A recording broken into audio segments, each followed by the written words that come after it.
स्वागत करै छी। आइ हम एगो फेर छठ के गीत कहै छी। अहाँ सब गोटा मिल के देखब और सुनब और हमर चैनल के सब्सक्राइब, वीडियो के लाइक शेयर जरूर कर देबै। जय छठ मैया।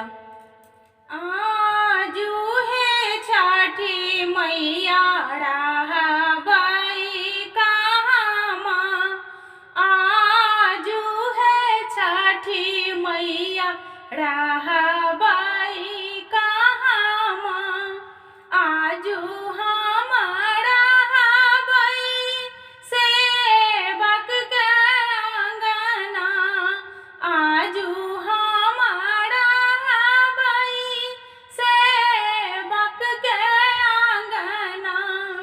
गाय गोबर सोनी पल छै जहाँमा, गाय गोबर सोनी पल छै जहाँमा, आजू हम रहबै सेवक के अंगना, आजू हम रहबै सेवक के अंगना। जोड़ा नारियल अर्घ पड़तै तामा, जोड़ा नारियल अर्घ पड़तै तामा, आजू है छठी मैया रहबै कहाँमा, आजू हम रहबै सेवक के अंगना, आजू हम रहबै सेवक के अंगना।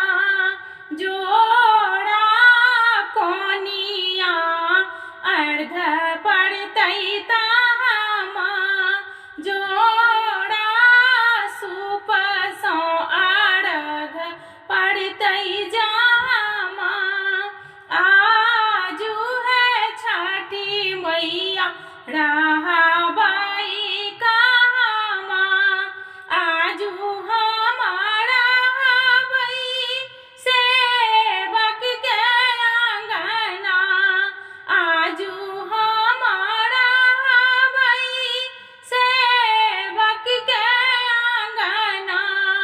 केरा घौर अर्घ पड़तै जहाँमा, केरा घौर अर्घ पड़तै जहाँमा, आजू हम रहबै सेवक के अंगना, आजू हम रहबै सेवक के अंगना। जोड़ा गौरा अर्घ पड़तै जहाँमा, जोड़ा सरबा अर्घ पड़तै जहाँमा, आजू हम रहबै सेवक के अंगना।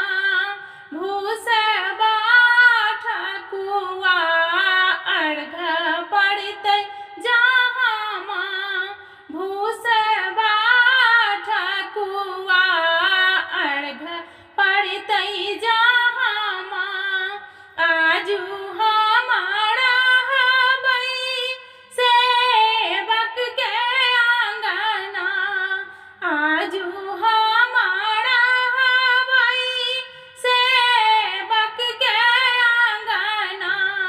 ढकना दही अर्घ पड़तै जहाँमा, आजू है छठी मैया रहबै कहाँमा, आजू हम रहबै सेवक के अंगना। छीटा सँ अर्घ पड़तै जहाँमा, छीटा सँ अर्घ पड़तै मैया की